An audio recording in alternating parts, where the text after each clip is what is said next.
playing the Powerball, tips for picking Powerball numbers.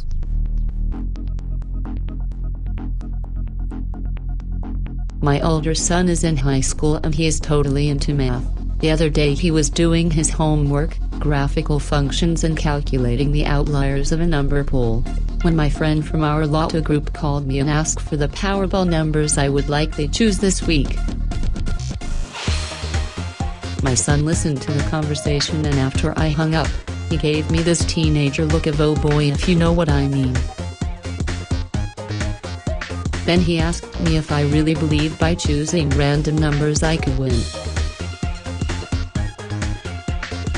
When it comes to statistics, the name Carl Friedrich Gauss, a German mathematician from the 1800s, he has contributed significantly to the development in the fields of number theory and statistics. Carl Gauss is one of the most influential mathematicians in history. He invented the Gaussian theory. Most people also know this as the bell curve. The mathematical function of his probability theory defies common thought.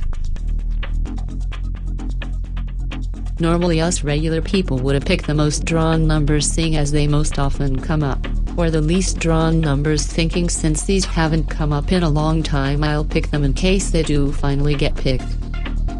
What Mr. Gauss' theory states is that all numbers should first be aligned in a bell curve type graph. In order to create a bell curve we must line up our historical winning numbers. What this research showed was that if I took say all winning numbers from the past 2 years, I would get a curve where 64 is the most drawn number and 1 and 45 are the least. These guys at Powerball Strategies say that in the example above the number 64 gets picked the most, while on the edges number 1 and 45 get picked the least.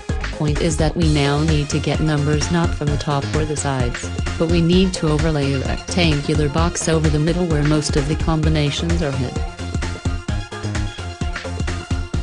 You see, they claim that the odds of having 64 and a 1 or a 45 are so minute, that it only makes sense that numbers that appear quite often are more likely to get hit.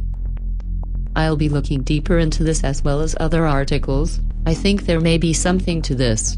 I know one doesn't really get rich by pure luck, but maybe this logic takes out the luck and we'll just have pure victory.